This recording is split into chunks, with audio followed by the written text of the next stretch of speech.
ስለሆነም የንብረት መብትን በተመለከተ በአገር አቀፍ የህግ ማዕቀፎች ማለትም በህገ መንግስቱ፣ በፍትሐ ብሔር ህጉ፣ በወንጀለኛ መቅጫ ህጉና በሌሎች ተዛማጅነት ባላቸው አዋጆች እንዲሁም በዓለም አቀፍ የህግ ማዕቀፎች ማለትም በዓለም አቀፍ የሰብአዊ መብቶች መግለጫ በእንግሊዝኛው ዩኒቨርሳል ዲክላሬሽን ኦፍ ሂውማን ራይት ዩዲኤችአር፣ በዓለም አቀፍ የሲቪልና የፖለቲካ መብቶች ቃል ኪዳን ሰነድ በእንግሊዝኛው ኢንተርናሽናል ኮቬናንት ኦን ሲቪል ኤንድ ፖለቲካል ራይትስ ICCPR እና በዓለም አቀፍ የኢኮኖሚ ማህበራዊና ባህላዊ መብቶች ቃል ኪዳን ሰነድ በእንግሊዝኛው ኢንተርናሽናል ኮቬናንት ኦን ኢኮኖሚክ ሶሻል ኤንድ ካልቸራል ራይትስ መሰረት የባለ ንብረቶች መብትን ለማስከበር የሚያስችሉ ድንጋጌዎች ተካተው ይገኛሉ።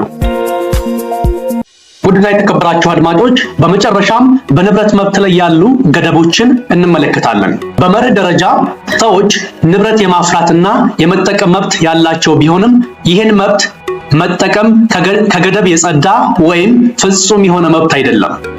በዚሁ መሰረት በንብረት መብት ላይ ከሚጣሉ ገደቦች አንዱ ለህዝብ ጥቅም ሲባል ንብረት በመንግስት የሚወሰድበት ኤክስፕሮፕሪዬሽን ስርዓት ስለመሆኑ በህግ ተደንግጎ ይገኛል። ሆኖም ግን ለህዝብ ጥቅም ሲባል የግል ንብረት በመንግስት ሲወሰድ ተገቢው ካሳ ተሰልቶ መከፈል እንዳለበትም በህገ መንግስቱ አንቀጽ 40 ንዑስ አንቀጽ 8 ላይ ተደንግጎ ይገኛል። በንብረት መብቶች ላይ የተጣለው ሌላው ገደብ በፌደራል፣ በክልልና በአካባቢ ደረጃ ሊወጡ የሚችሉ የአካባቢ ህጎችና ደንቦች environmental laws and regulations ውስጥ ተካተው የሚገኙ ገደቦች ናቸው። ይህም ለአካባቢ ጥበቃ ሲባል የሚደረግ ጥንቃቄን የሚመለከት እንደሆነ ይታወቃል። በተጨማሪም ሰዎች የንብረት መብታቸውን ሲጠቀሙ የሌሎችን ሰዎች መብት በማያውክ ወይም በማይጎዳ መልኩ መሆን እንዳለበት ተደንግጎ ይገኛል። እንዲሁም በንብረት ላይ ያለን ህጋዊ መብት የመጠቀም መብት በይርጋ መሰረታዊ መርህ እንደሚገዛ ተደንግጓል። ይህ ማለት ሰዎች የንብረት መብታቸውን ለማስጠበቅ በህግ የተቀመጠውን የይርጋ ጊዜ ማክበር እንዳለባቸው ነው የሚያስረዳው።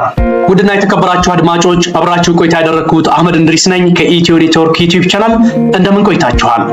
ለዛሬ የቀረበ ጉዳይ የተከታተላችሁትን የሰማችሁትን ይመስላል።